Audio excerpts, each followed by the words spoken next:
Bismillahirrahmanirrahim. Assalamualaikum warahmatullahi wabarakatuh.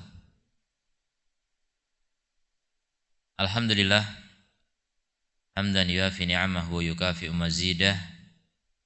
Asyhadu an la ilaha illallah wahdahu la syarikalah wa asyhadu anna Muhammadan abduhu wa rasuluh. Sallallahu alaihi wa ala alihi wa ashabihi wa sallama tasliman katsira, amma ba'd. Ahibbati rahimani Allah wa iyyakum. Segala puji bagi Allah Subhanahu wa taala yang melimpahkan kepada kita segala nikmat, termasuk nikmat padamnya listrik. Bagian dari nikmat yang harus kita syukuri. Kenapa? Ya macam-macam manusia bermaksiat itu gara-gara adanya listrik.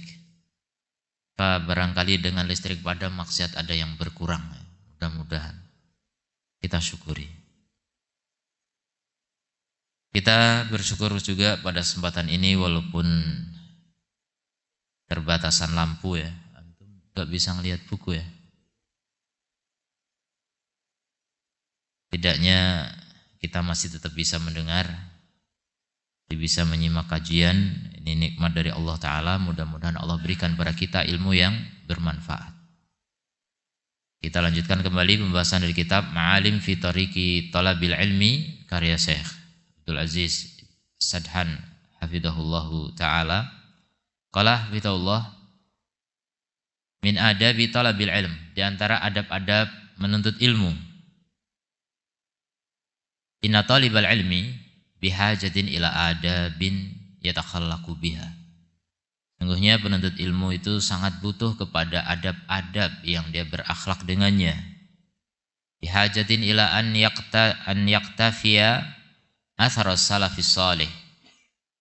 Sangat butuh untuk mengikuti jejak salafus salih, pendahulu yang saleh.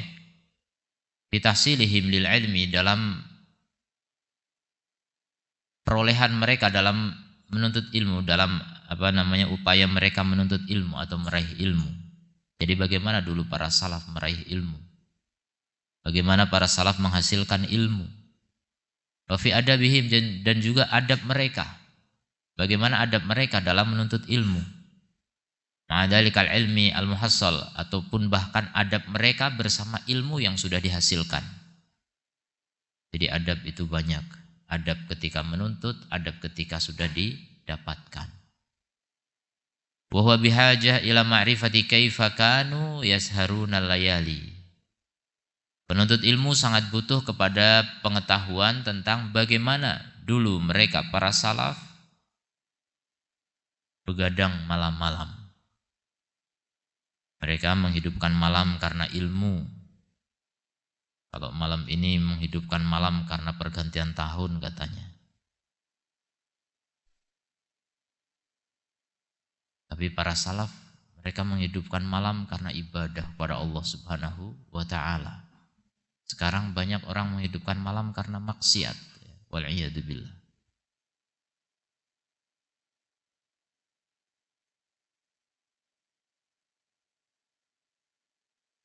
Wa fi adabihim wa yatrukuna ladzatal firashi, dan mereka meninggalkan kelezatan ranjang kasur yang empuk. Fisabili tahsil, dalam jalan menghasilkan ilmu.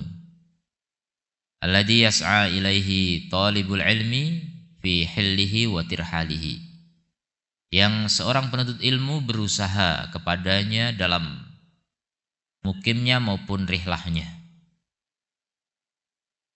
Jadi dimanapun berada. Ma'asyakhihi wa ma'akronihi, adab bersama syekh-syekhnya, guru-gurunya, dan bersama kawan-kawannya. Rahmatullah bihi, dan juga murid-muridnya. Jadi walaupun penuntut ilmu sudah punya murid sebagian. Wahadal mabhath mutasya'ibun. Pembahasan ini bercabang, banyak pembahasannya. Lianal ilma bahrun wasi'un la sahilalahu. Karena yang namanya ilmu adalah samudra yang luas tak bertepi. Walaysa naqsu fil kutub. Kekurangannya bukan pada kitab-kitab. Di zaman kita sekarang, kitab tidak langka, kitab itu banyak.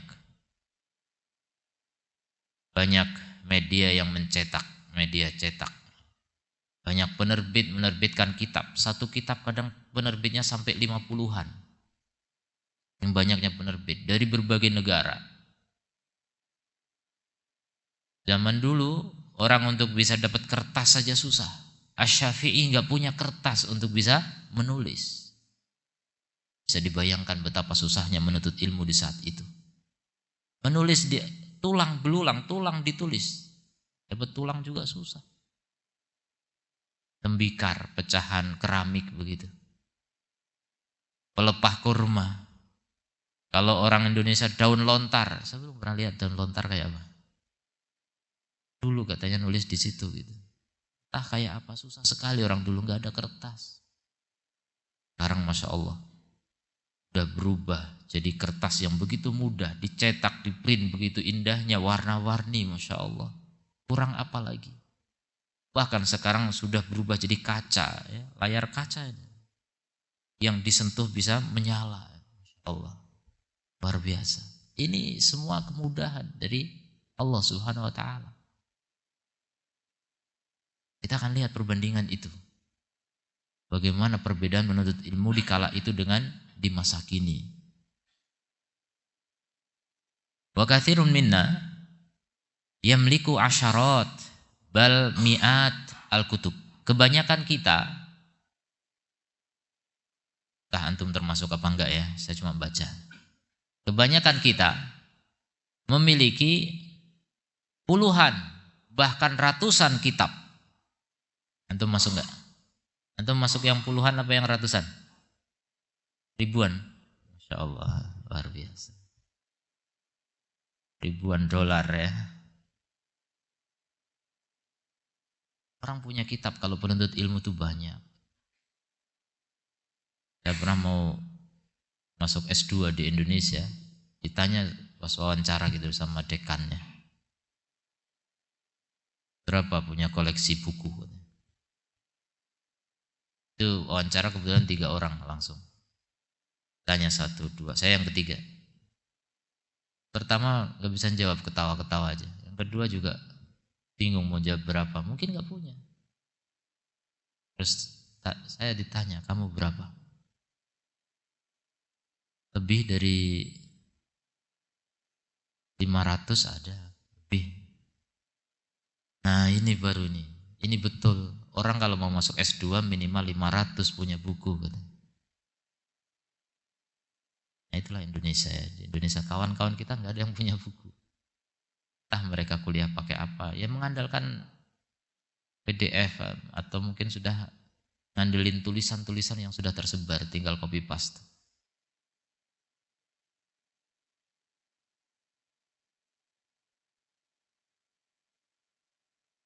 Jadi yang namanya penuntut ilmu itu punya banyak kitab. Kitab itu murah. Bahkan saya pernah ketika diberi karunia oleh Allah untuk berkunjung ke Tanah Haram tahun 2008. Jadi dari Yaman kita bisa ke sana pas musim haji. Itu kita bekal sedikit apa adanya, yang penting bisa berangkat untuk pergi haji udah. Tapi kita ketika ke sana ngelihat kitab, Masya Allah banyak. Mana indah sekali ini punya kitab-kitab ini. Dan harga kitab itu seharga makanan. Dan kita kan jauh kalau kita, apalagi kitab dari Timur Tengah ini udah lumayan harganya. Kemarin terakhir saya beli kitab lebih tipis dari ini, harganya udah 180.000. Jadi kalau untuk beli nasi padang udah dapat 18 bungkus. Di sana di Saudi sekali makan sama ayam gitu itu sudah bisa beli kitab. Kitab murah sekali. Makanya akhirnya saya berpikir udahlah jangan banyak makan. Yang penting masih bisa jalan gitu. Mending buat beli kitab. Gitu. Tapi alhamdulillah Allah Maha Pemurah ya. Udah kita hemat-hemat gitu, ternyata ketemu dengan kawan kita Ustadz Firanda main ke rumah, belum nanya,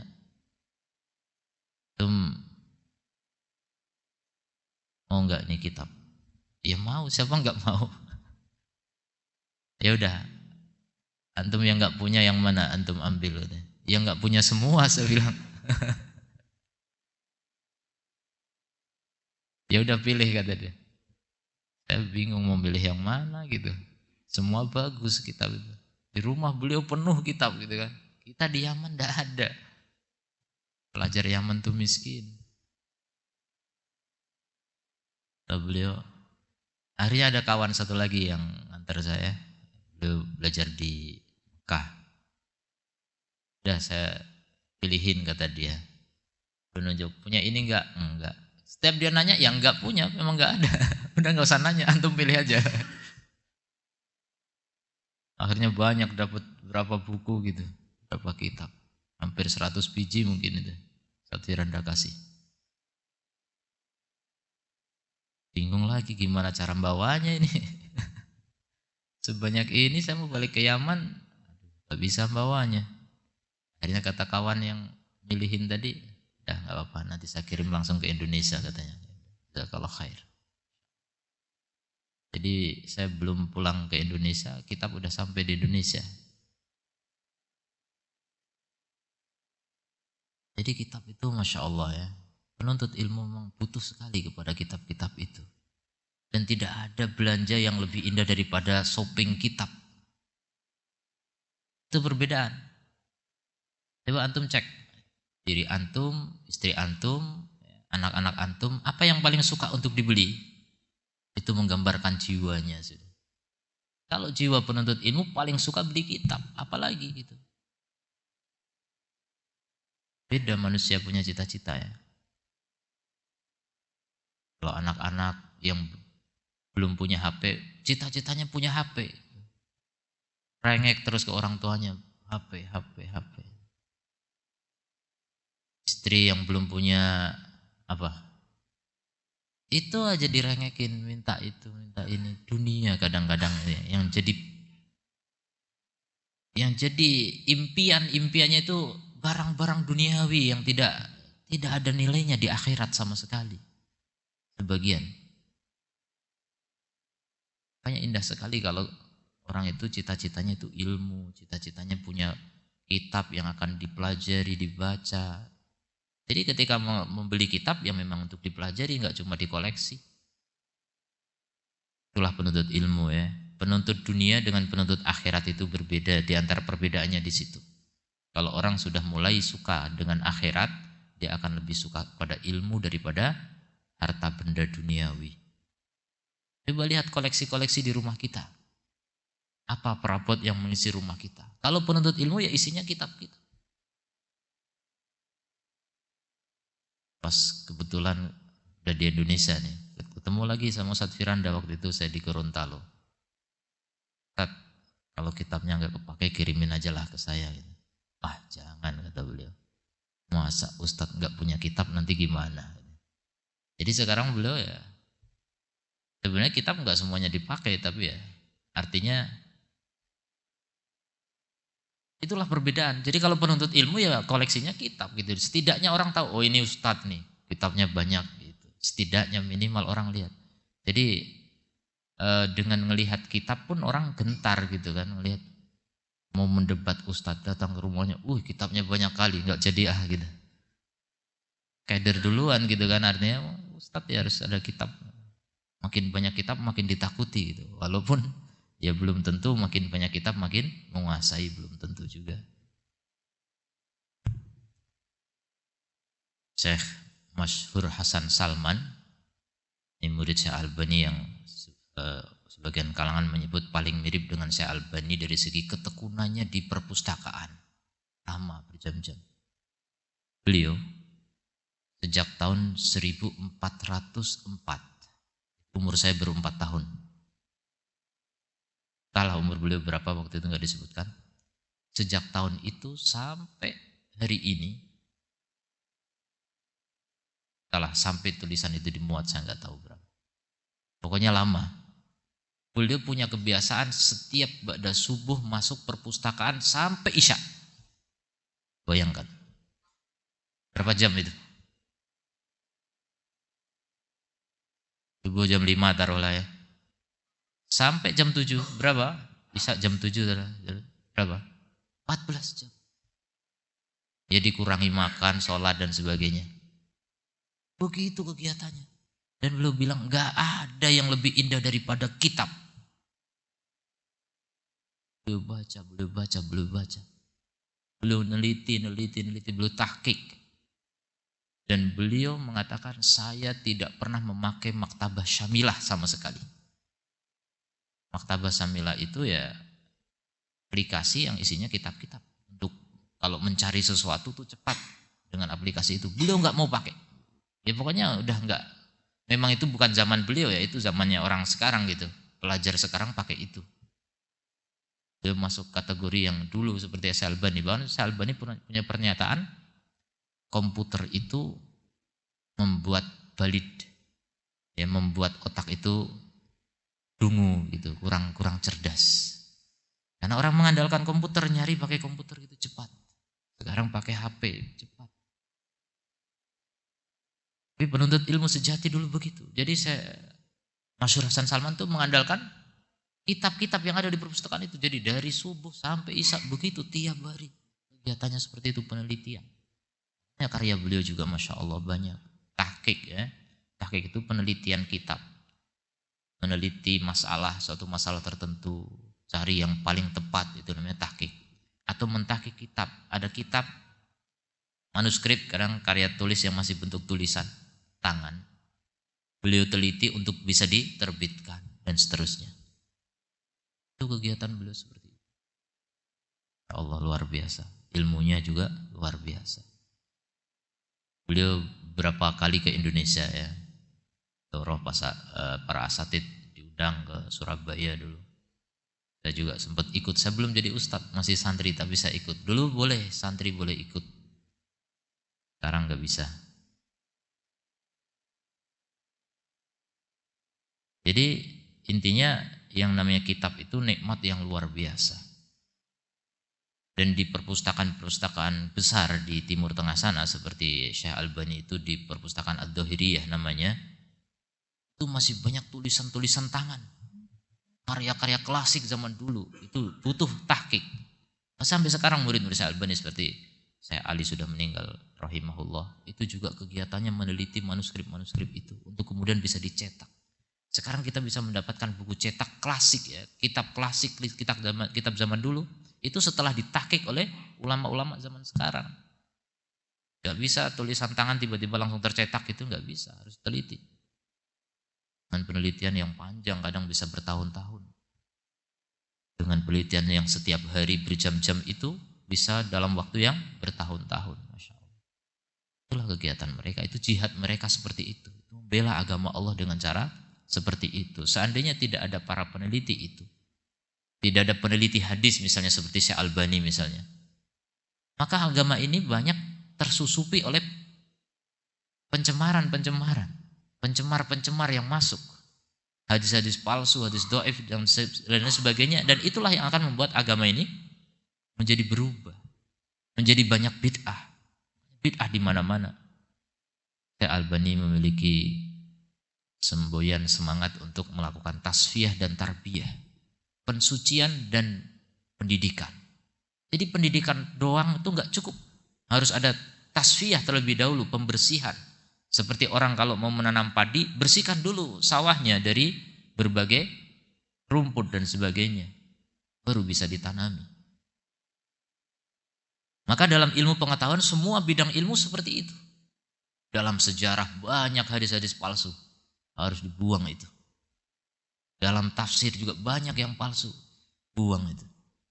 Dalam fikih, dalam akidah, itu harus dibersihkan. Kalau tidak, maka banyak sekali aliran sesat. Beda-beda pemahaman, gara-gara hadisnya palsu. Na'udzubillah min dzalik. Dan itu banyak sekali. Maka itulah tugas para ulama ahli hadis, para peneliti umat ini yang masih Allah sediakan untuk kebaikan umat ini. Itulah di antara janji Allah menjaga agama ini sampai hari kiamat. Dengan diterbitkannya para ulama yang mumpuni seperti itu. Menyeleksi mana yang hak, mana yang batil. Ulama ahli tahqiq. Nah itu di antara tugas mereka atau jihad mereka seperti itu. Jadi pengembaraan dalam dunia ilmu itu Masya Allah ya. Seperti dibilang tadi, ilmu itu lautan yang luas. Tak bertepi, sangat luas. Kitab-kitab juga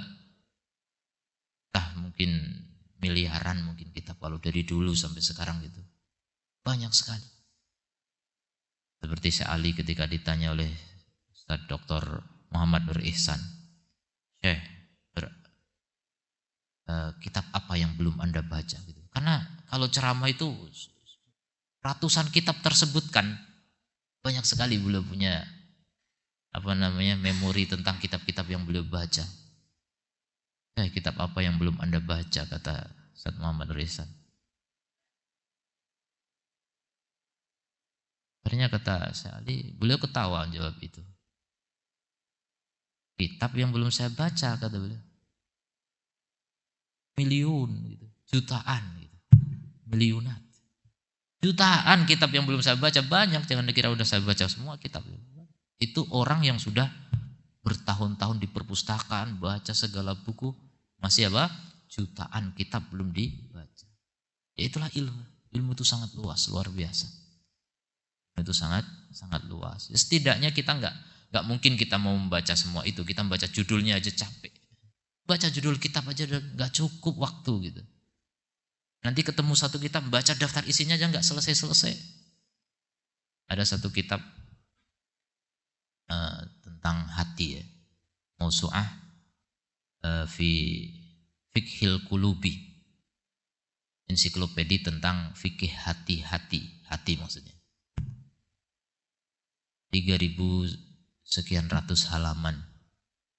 Bisa nggak punya bentuk buku aslinya, hanya di PDF. Saya lihat daftar isinya, saya baca pun nggak selesai-selesai, Masya Allah. Daftar isinya doang. Ya Allah. Kitab-kitab yang telah disusun oleh para ulama itu membahas tentang masalah hati doang. Dan memang hati juga seperti samudra ya, bahkan lebih dalam. Orang bilang samudra itu dalamnya bisa diselami, tapi hati siapa yang tahu kedalamannya? Hanya Allah yang tahu. Kemudian walaisa naqsu fil awqat. Kemudian juga kekurangan itu bukan pada waktu. Wa inda ba'dina, karena sebagian kita, wa inda aktsarina, dan bahkan kebanyakan kita, awqat katsirah, memiliki waktu-waktu yang banyak. Saya yakin kita semuanya punya waktu 24 jam dan tidak semuanya bisa dipakai untuk ketaatan kepada Allah. Bisa dimaksimalkan untuk menuntut ilmu, rata-rata tidak. Kita banyak waktu terbuang sia-sia. Seperti yang sudah kita jelaskan pada kesempatan yang lalu ya, tentang waktu-waktu yang terbuang untuk ziarah, untuk ketemu orang, untuk ngobrol. Itu banyak sekali. Apalagi kalau sekarang untuk berhadapan dengan gadget kita, dengan HP kita, dengan laptop sebagian. Itu bisa menghabiskan berjam-jam dan tidak ada faedah, bahkan bisa jadi mudarat.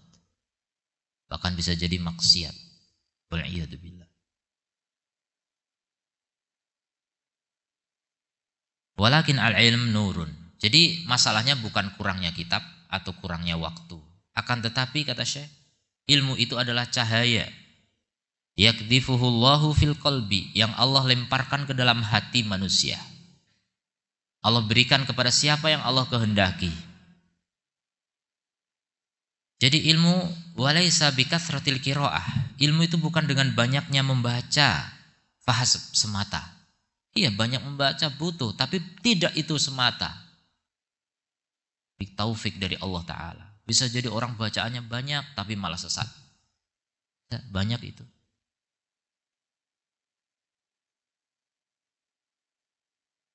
Wala bikathrati iktina'il kutubi fahasab, dan bukan dengan banyaknya koleksi kitab semata. Jadi jangan dikira kalau koleksi kitabnya paling banyak tuh paling berilmu. Nggak. Bisa jadi paling bingung, bisa jadi. Baca sana, baca sini, baca sini, enggak jadi-jadi, malah enggak menguasai apapun. Sedangkan yang satu kitab diulang-ulang malah menguasai. Ya, contoh seperti Al-Muzani rahimahullah taala, beliau mengatakan setelah mengulang-ulang Risalah karya Asy-Syafi'i itu lebih dari 50 kali. Ulang-ulang sampai seakan-akan hafal kitab itu.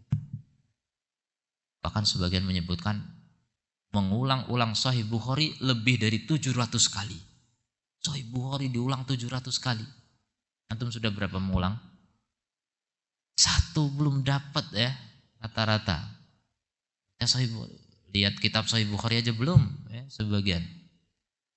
Perbedaan mencolok ya. Mereka bisa mengulang sampai 700 kali. Ada yang membaca Sahih Bukhari cuma 4 kali duduk. Selesai itu. Sekali duduk baca dapat 1/4. Duduk yang berikutnya hari 4 hari. Selesai. Ada yang lebih singkat dari itu. Jadi bagaimana ambisi mereka dalam membaca luar biasa. Tapi ditegaskan sama Syekh di sini, ilmu tidak semata-mata dengan itu. Artinya tetap kembali kepada taufik dari Allah Subhanahu wa taala. Dan itu dibutuhkan, jelas. Banyak membaca sangat dibutuhkan. Ditambah dengan banyak berdoa kepada Allah Subhanahu wa taala.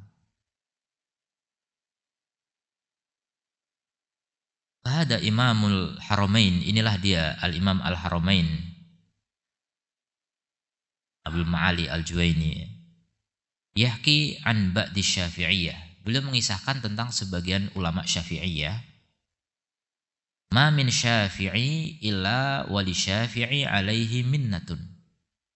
Tidak ada ulama Syafi'iyah pun kecuali bagi asy-Syafi'i atas dia jasa. Jadi semua ulama Syafi'iyah pasti utang jasa kepada asy-Syafi'i rahimahullah ta'ala. Artinya karena ilmunya semua dari asy-Syafi'i. Itu wajar, pernyataan yang wajar. Tapi beliau kemudian melanjutkan, illa kecuali Abu Bakrin Al-Baihaqi. Abu Bakar Al-Baihaqi. Imam Al-Baihaqi ini kebalikannya, fa inna lahu minnah ala Syafi'i. Dia punya jasa kepada Asy-Syafi'i. Ya Allah. Kenapa? Litasoni fihi fi nusrati madhabihi. Karena tulisan-tulisan beliau dalam membela madhab Asy-Syafi'i. Jadi seakan-akan kalau Syafi'i masih ada akan berterima kasih kepada Al-Baihaqi.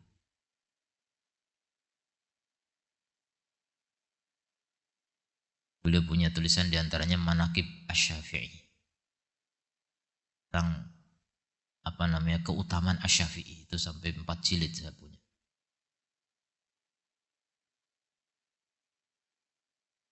Hadal Imam Al-Fahl Abu Bakar Al-Baihaqi. Inilah imam yang Al-Fahl itu kalau kuda itu kuda pilihan gitu.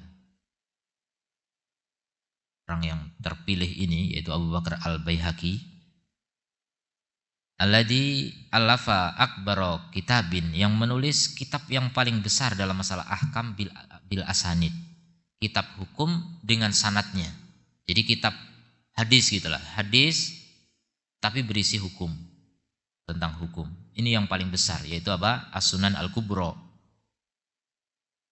Karena yu'wizuhu ba'dul maraji. Beliau tidak memiliki sebagian rujukan dari kitab-kitab. Jadi enggak punya beberapa kitab. Allati tatawaffaru al-an ghaliban 'inda ayyi talibil ilmin. Yang kitab-kitab tersebut rata-rata tersedia pada penuntut ilmu manapun. Hari ini. Saat itu beliau enggak punya. Sunan Ibnu Majah wa Nasa'i wa Jami' At-Tirmidzi. Contohnya Sunan Ibnu Majah, An-Nasa'i, kemudian Jami' At-Tirmidzi. Sering orang juga menyebut Sunan At-Tirmidzi, tapi yang lebih tepat Jami' At-Tirmidzi. Lam takun mutawaffirah ladaihi. Tidak tersedia di sisi beliau. Beliau enggak punya kitab-kitab itu, padahal sangat dibutuhkan dalam tulisannya. Tulisannya itu berisi hadis-hadis tentang ahkam. Kitab itu sangat dibutuhkan. Beliau enggak punya. Walaupun enggak punya tetap bisa menulis kitab yang luar biasa.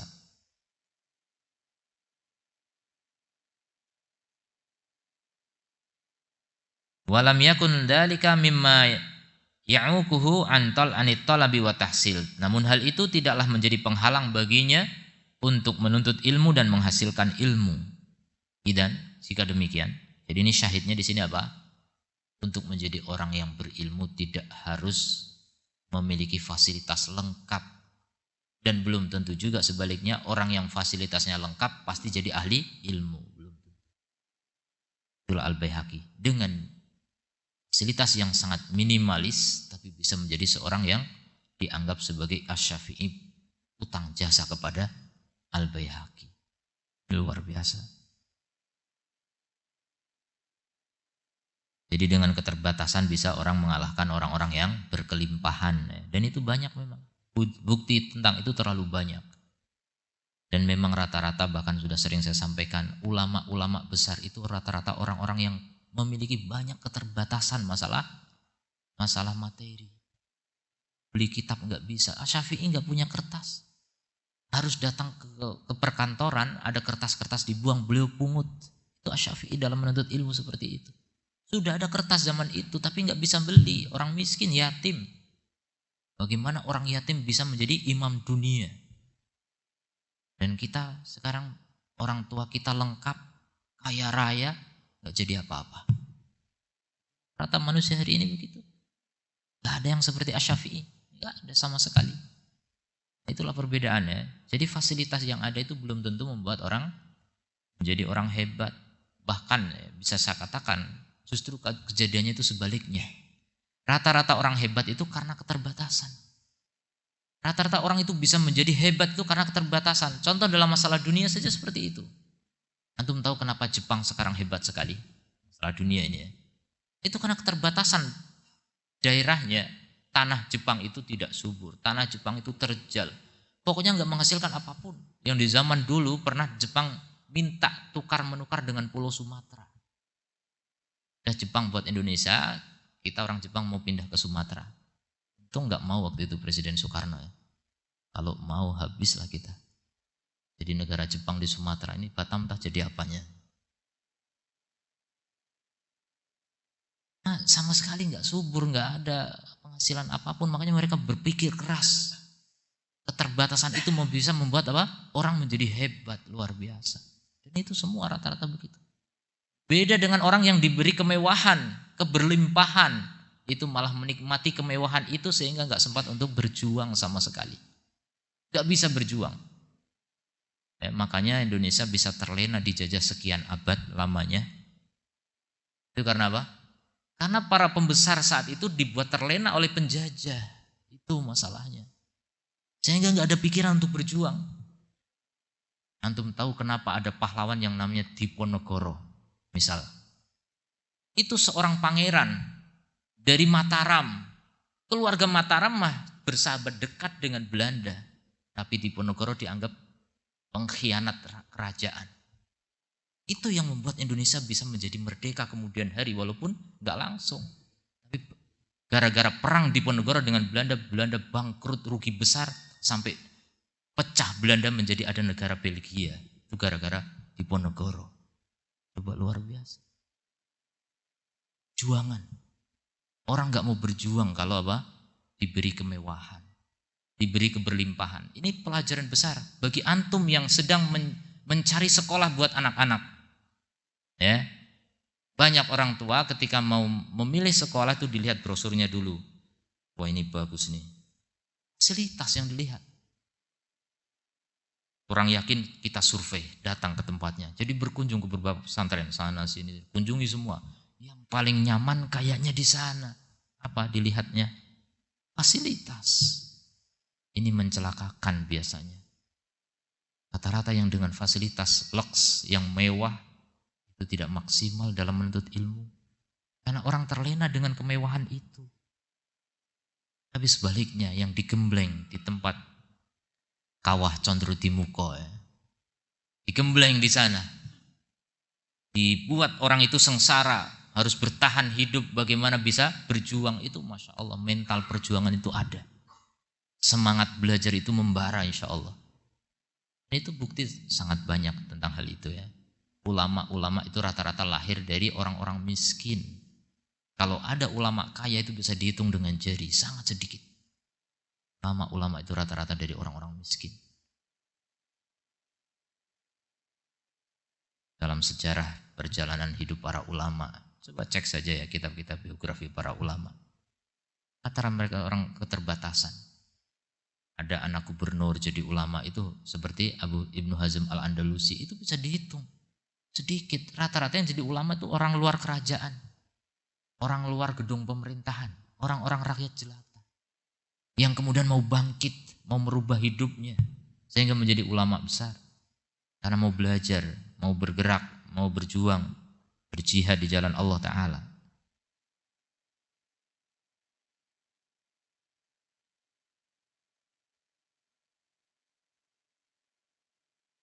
Jadi standarnya itu bukan dengan banyaknya apa? Fasilitas.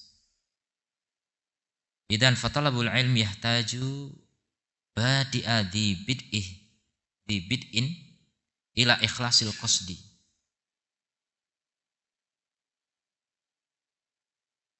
Jadi dengan demikian menuntut ilmu itu butuh kepada perkara yang paling utama, paling awal adalah apa? Ikhlas tujuan, mengikhlaskan tujuan. Itu yang paling kunci sebenarnya. Itu yang paling kunci. Makanya ada orang tua pengen anaknya jadi ahli ilmu. Orang tua cita-citanya pokoknya anak saya itu harus kuliah di Madinah misalnya. Kalau meleset nggak ke sana ya ke Yaman lah. Jadi Yaman jadi pelampiasan.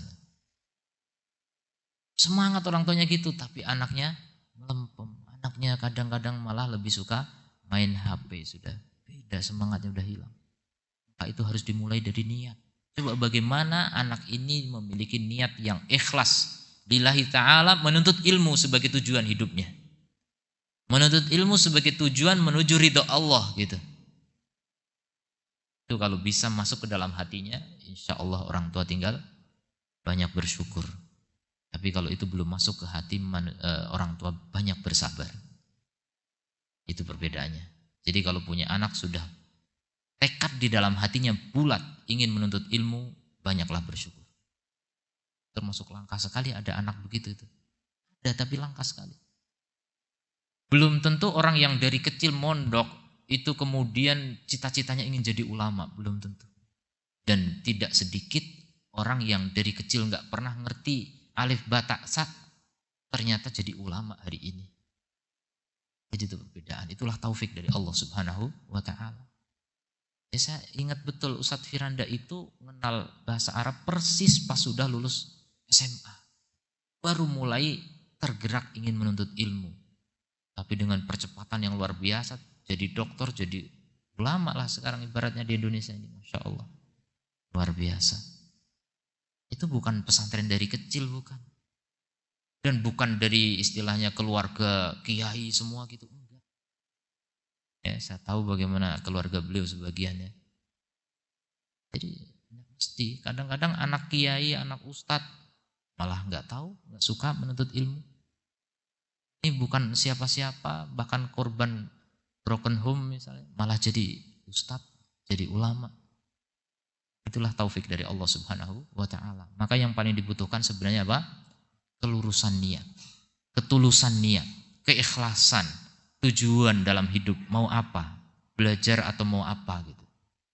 Jadi perbedaan manusia cuma dalam niat sebenarnya.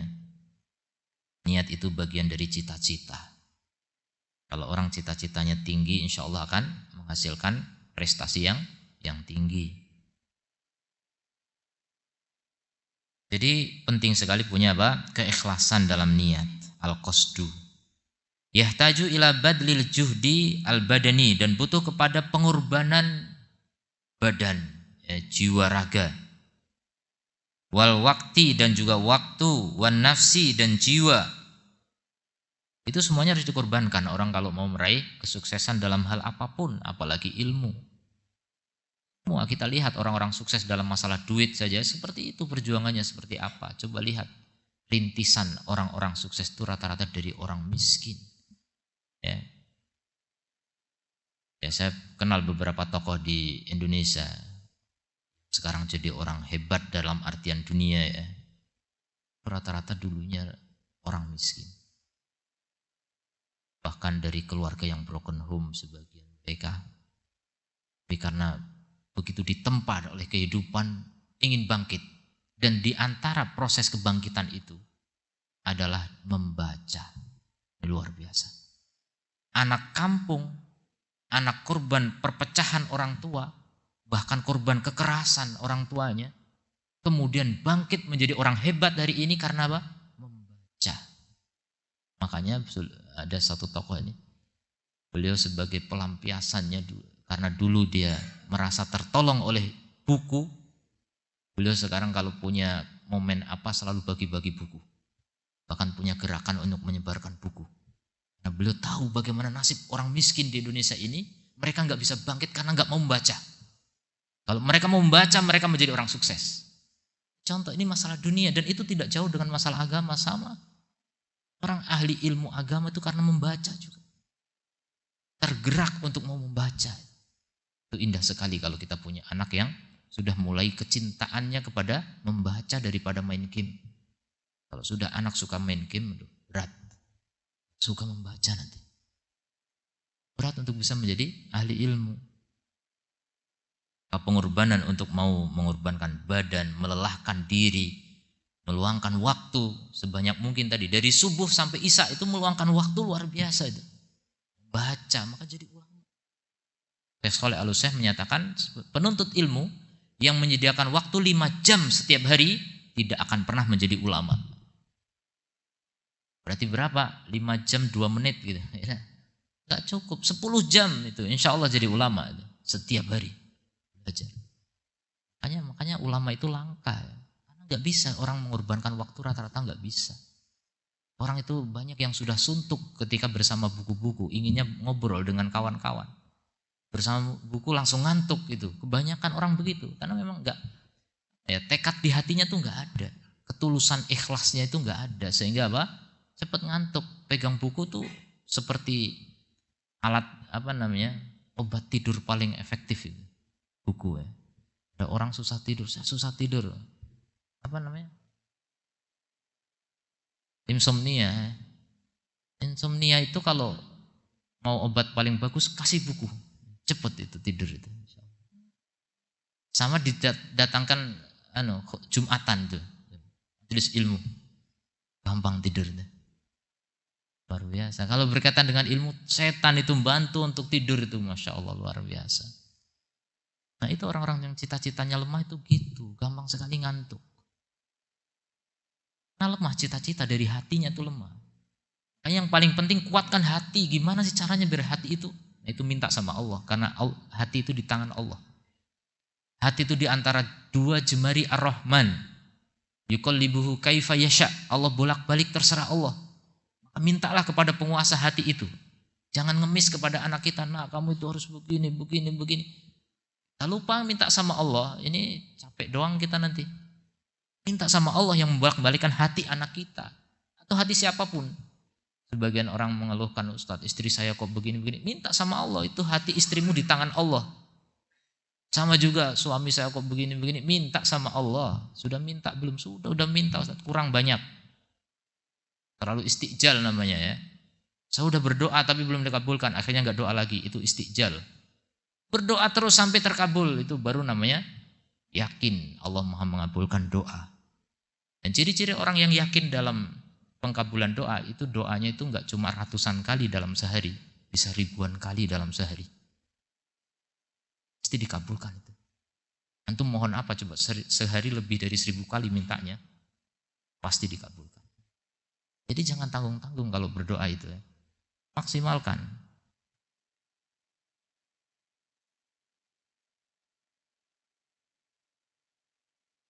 Wal mali, dan harta juga, siap berkorban harta. Aneh kadang penuntut ilmu.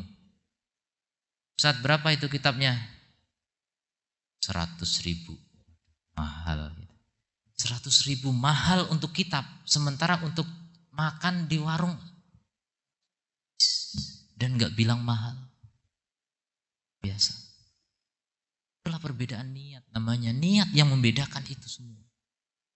100.000 beli kitab dibilang mahal dan gak mau beli kitab. Sampai bertahun-tahun duduk gak mau beli kitab. Beli buku dan pena nggak bisa, mahal. Beli makan mahal nggak masalah.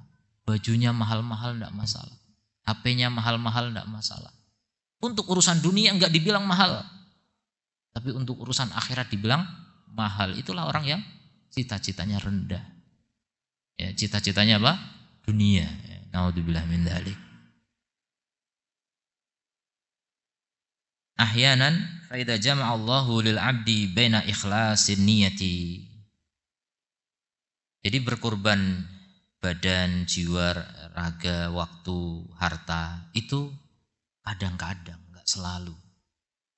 Fa idza jama'a Allah, kalau Allah mengumpulkan bagi seorang hamba antara keikhlasan niatnya dan antara pengorbanan untuk mengambil sebab-sebab. Nah, itu dua ya.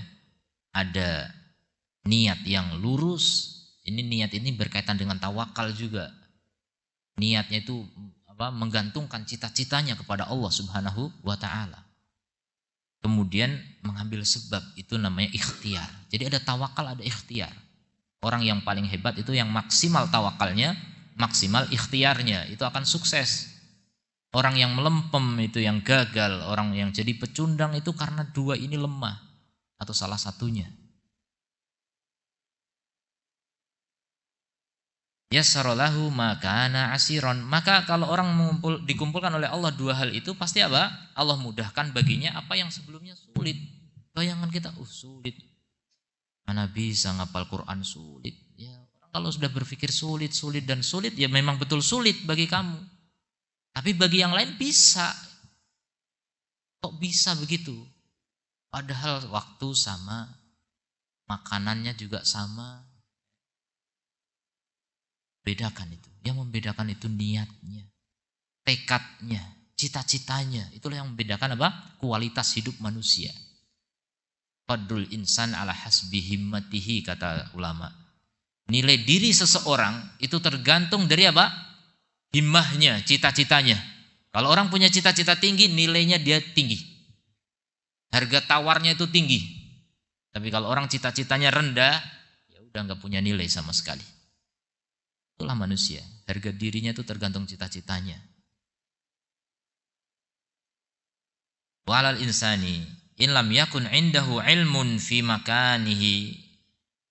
Dan wajib atas seseorang apabila di sisinya tidak ada ilmu di tempat dia, maka dia akan apa?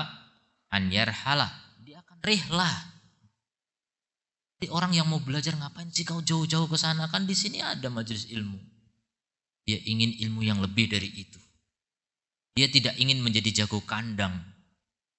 Banyak orang merasa jagoan di kampung sendiri, karena nggak tahu di kampung sebelah, di kampung yang jauh lagi ada jagoan yang jauh lebih hebat. Nggak tahu.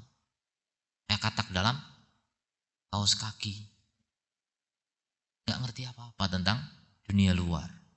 Sudah merasa jagoan padahal cuma di kandangnya. Begitu tandang, keok. Nggak bisa. Nggak punya apa-apa. Banyak ulama menasihatkan ya, Asy-Syafi'i dan menyebutkan bahwa orang itu kalau mau punya ilmu itu harus rihlah. Dan belum menggambarkan air itu kalau tidak bergerak rusak. Air jernih itu karena mengalir terus. Mata air mengalir terus jernih. Tapi coba kalau mengendap gitu, berubah warna. Dari yang tadinya bening, lama-lama kuning, lama-lama hijau, lama-lama coklat, hitam, habis rusak. Itu contoh manusia yang mengendap juga begitu. Manusia yang nggak mau rehlah untuk menuntut ilmu ya begitu jadinya. Ya Allah ya, alhamdulillah antum semuanya rihlah semua ya. Kan bukan orang sini semua kan. Antum udah mengembara untuk menuntut ilmu. Menuntut ilmu atau menuntut sesuap nasi? Dua-duanya. Alhamdulillah, Masya Allah.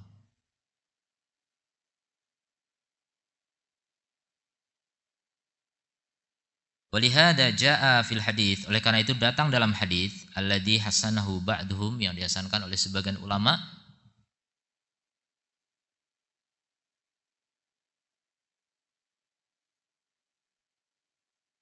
Ya'tikum syababun, datang kepada kalian para pemuda, yatlubunal ilma, yang mencari ilmu. Fa idza ra'aitumuhum, Jadi akan datang kepada kalian para pemuda yang menuntut ilmu. Kadang Rasul juga memberi kabar gembira pada para sahabat. Akum ahlu Yaman, datang kepada kalian penduduk Yaman. Mereka mau menuntut ilmu. Jadi beberapa rombongan pemuda ingin menuntut ilmu di hadapan Nabi SAW. Utusan dari kaumnya dari Yaman. Kemudian pesan Rasulullah kepada para sahabat di sekitarnya, fa idza ra'aitumuhum, kalau kalian melihat mereka, fastausu bihim khaira, maka berwasiatlah tentang mereka dengan kebaikan. Maksudnya berbuat baiklah kepada mereka. Layanilah mereka, sambutlah mereka dengan baik, dengan hangat, sehingga mereka bisa nyaman dalam menuntut ilmu. Karena datang dari jauh, orang Rihlah itu dari Yaman, jauh saat itu. Sekarang juga masih jauh, tapi kan sekarang kendaraannya lebih mudah. Dulu jalan kaki, jauh sekali. Dulu orang dari sana, Batam Center ke sini, jalan kaki, itu butuh waktu berapa? Lama. Apalagi belum ada jalan, masih lewat hutan-hutan. Lama. Jadi sekarang dengan adanya jalan tol, dengan adanya mobil cepat, itu menjadi singkat memang. Jadi orang yang dalam rihlah perjalanan itu butuh disambut. Dan Rasul juga kadang menyambut penuntut ilmu, marhaban ya talibal ilm, selamat datang wahai penuntut ilmu. Dan para ulama begitu seterusnya. Begitu gembiranya ketika datang penuntut ilmu dari jauh. Dan itu yang saya rasakan ketika datang ke Yaman. Syekh kami dan orang-orang Yaman, guru-guru kami, senang sekali kedatangan kami waktu itu. Dari jauh, tamu dari jauh. Gembira sekali menyambut kita. Bahkan gak cuma orang yang di dalam markas, sampai orang-orang di sekitar markas, orang-orang Badui. Senang sekali ketika kita datang singgah ke kebun mereka. Jadi sekitar markas kita kan kebun-kebun macam-macam. Ini tergantung musim. Kadang tomat, kadang ya macam-macam produk lah. Jeruk juga, jeruk banyak. Jadi kalau datang, disuruh ambil bebas. Murah sekali orang sana. Menganggap ini orang asing nih, orang jauh. Disambut, mereka merasa ini sebagai tamu. Kita menjadi tamu di sana sampai bertahun-tahun. Dianggap tamu terus. Jadi padahal kita udah datang udah setahun yang lalu dibilang ini tamu kita sambut. Masih bilang gitu kepada yang lain-lain gitu. Masih dianggap tamu. Ya Allah. Jadi begitu ternyata Rasulullah. Stausu bihim khaira, sambut mereka dengan baik. Fa innahum wasiyatu Muhammadin sallallahu alaihi wasallam, karena mereka adalah wasiatnya Muhammad sallallahu alaihi wasallam. Jadi penuntut ilmu adalah wasiatnya Nabi. Artinya mereka adalah orang yang harus dijaga. Mereka adalah orang yang harus dimuliakan. Itulah orang yang diwasiatkan kepada manusia yang lain untuk menyambut mereka dengan baik. Itulah para penuntut ilmu. Nah, dengan adanya penuntut ilmu itu apa? Ilmu menjadi tersebar. Makanya seperti ada daurah Syekh Ibrahim Ar-Ruhaili insyaallah di Pekanbaru, baru di-share iklannya, daftaran tanggal 1 sampai apa gitu. Dan daurahnya tanggal 18 19. Tanggal 31 kemarin udah ditutup pendaftaran. Loh, kan belum dibuka, kok udah ditutup? Gimana ceritanya gitu? Ya, terlanjur nge-share-nya lebih duluan kan? Baru sehari udah lebih dari 200 pendaftar. Ini menunjukkan Indonesia penuntut ilmunya luar biasa. Siapa yang pada mendaftar? Ustadz-ustadz antum di Batam ini. Yang diterima kalau tidak salah Ustadz Wahib, Toha. Saya kaget pagi-pagi Ustadz Amin bilang, Ustadz ikut daurah. Daurah apa Ustadz? Duh, ketinggalan zaman. Baru sehari udah ketinggalan zaman coba. Ya, saya nggak tahu, saya buka pendaftaran sudah ditutup. Jadi begitu antusiasnya orang menuntut ilmu ternyata di Indonesia ini. Karena saking langkanya ulama. Rindu mereka bisa duduk di majelisnya ulama, Masya Allah. Itulah penuntut ilmu seperti itu.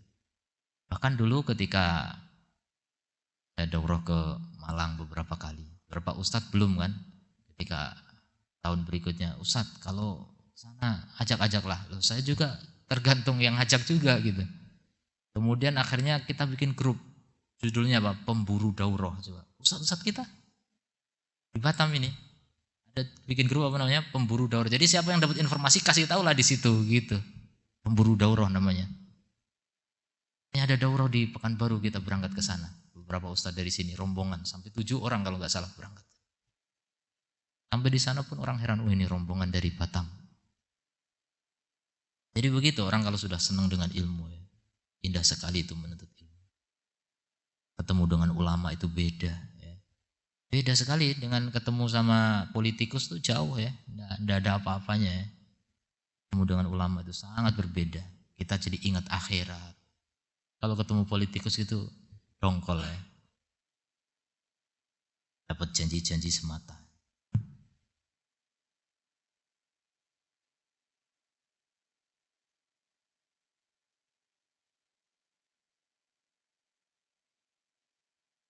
Jadi rela ditempuh walaupun 2 hari rela berangkat ke sana. Demi bisa belajar 2 hari saja dengan seorang alim dari Madinah. Jarang kita bisa ketemu itu. Kan ada nanti di YouTube, iya ada tapi beda. Datang langsung itu beda dengan orang yang hanya dari media, jauh. Kalau dipikir-pikir kan semua media sekarang ada gitu loh.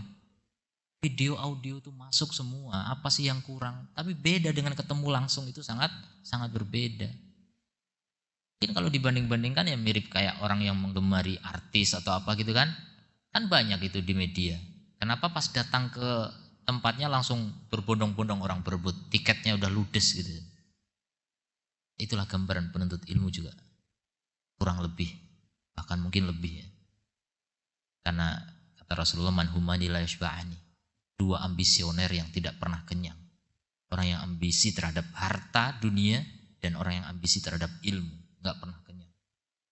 Walaupun sudah doktor ibaratnya masih ingin belajar. Saya ketika belajar di Malang ya, beberapa kali daurahnya Syekh Sulaiman Ar-Ruhaili atau Syekh Ali Al-Halabi, itu kawan-kawan kita tuh dokter-dokter belajar mereka. Saya S1 pun enggak ada gitu, mereka dokter. Semangat mereka belajar, tanya jawab dengan saya. Kita cuma menyimak saja gitu. Sebagai orang pinggiran ya udah sembunyi sambil nulis-nulis gitu. Ya Allah. Itu penuntut ilmu di Indonesia masih ada seperti itu. Tapi itu tetap dibandingkan dengan 170 berapa? 270 juta penduduk Indonesia, 200 juta muslimnya, itu enggak ada apa-apanya, tetap sangat kecil ya. Orang-orang yang masih punya semangat menuntut ilmu begitu masih sangat kecil sekali dibanding jumlah penduduk yang begitu besar. Sangat tidak memadai. Nah, oh ya, saya mau cerita ini tadi. Brosurnya itu tertulis apa?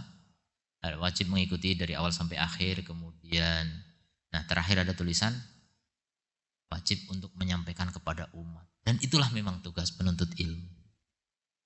Tugas penuntut ilmu kalau dapat ilmu sampaikan kepada yang lainnya lagi. Jangan mengendap ilmu itu di diri sendiri. Sampaikan lagi. Selain bermanfaat untuk diri, bermanfaat juga untuk orang lain. Nah itulah penuntut ilmu sejati itu seperti itu ya. Khairukum anfa'ukum linnas. Sebaik-baik kalian adalah yang paling bermanfaat bagi manusia. Dan tidak ada manfaat yang lebih besar daripada manfaat hidayah. Penuntut ilmu lah itulah yang menyebarkan hidayah kepada umat manusia. Tidak ada pencerahan yang lebih cerah daripada ilmu. Kadang orang miskin dikasih duit jadi cerah gitu, cerah mukanya ya. Jadi tidak ada pencerahan yang lebih besar daripada ilmu.